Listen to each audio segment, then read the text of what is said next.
Hello everyone and welcome back to another episode of Tactical Necessity. My name is QueenE and I'll be your strategy guide for this video.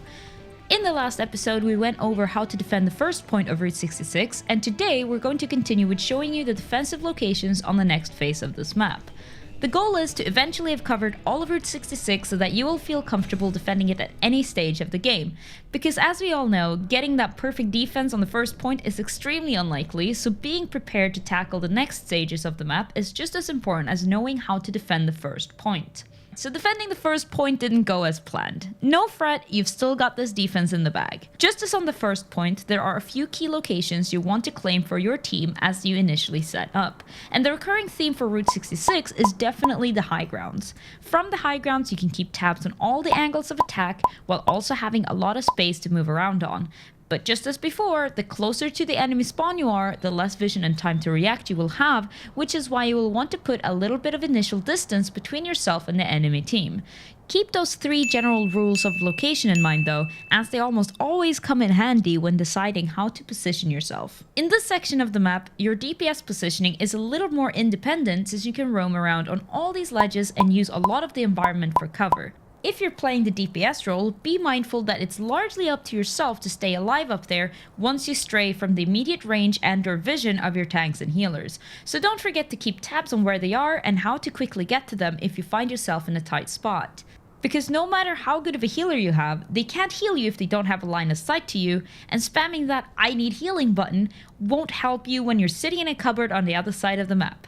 On this section, the locations where you mainly want to attack and contest the payload follows the same theme as on point 1, but with a few differences. For example, since you should have retreated and regrouped without trickling in, some of the people on your team probably have some ultimates left. If you do, and there's an opportunity to combine them successfully at any time after the payload has gotten through the double doors, use them.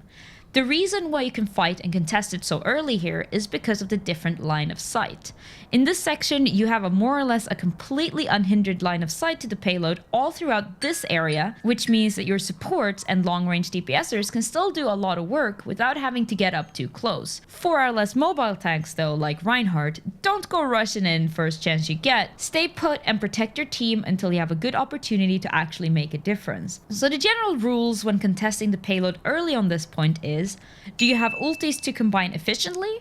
Or have you managed to kill 2 or 3 people of their team from afar so you can safely collapse on them and clear them off with a big advantage? If you kill the enemy team and stop the payload, you reset up just like before in defensive positions in preparation for the next encounter. If you don't have a few ultimates to combine, or if you don't get a good opportunity to clear them off early on, that's no problem either. With your positioning, you will have plenty of time to charge your ultis back up along this stretch and hopefully get some extra picks before collapsing on your enemies to contest the payload right around here. Your positioning will depend on where the payload is located, so if you stop the payload anywhere in this area, as opposed to the front section of this map, you will want to set up your defense slightly differently, with someone preferably in close range of, or even on top of the payload itself, while your DPS are set up on the surrounding high grounds again. Try to find the best locations for your specific hero, as they will vary a bit depending on your team's composition. But as always, fighting from too far away won't help you stop the payload's movement, so don't spread out too thin. Spreading out too much will also make your healer's job a lot tougher, and you will have a hard time protecting them if a flanker comes along to ruin their day. While keeping in mind that spreading out too thin isn't good, sitting together in a tight cluster isn't always a good idea either, since a lot of ultimate abilities will just destroy you extra easily, so try to find a good balance. To know when it's safe to stand closer or when there's a need to fan out a little bit extra, you simply need to estimate when your opponents have their ultimates. Did Zarya just use hers? Then you're probably safe being a bit closer until she's charged up the new one, for example. Fighting on the payload itself, or at least in very close proximity of it, will be important here if you want to stop it from moving any further. Remember to keep good track of where your enemies can attack you from at this section, and check it frequently, as it is a slightly more open area with more opportunities to flank you than previously. If you don't manage to outplay your opponents while trying to contest, and you notice that you're again losing the majority of your team as the payload is closing in on that checkpoint, don't sweat it. Just like before, gather your team up and get ready for phase 3. You've still got this. Thank you so much for watching today's episode. If you are looking for more tips and tricks, have any questions, or simply want me to explain something in more detail, drop by my live stream over at twitch.tv/QueenE.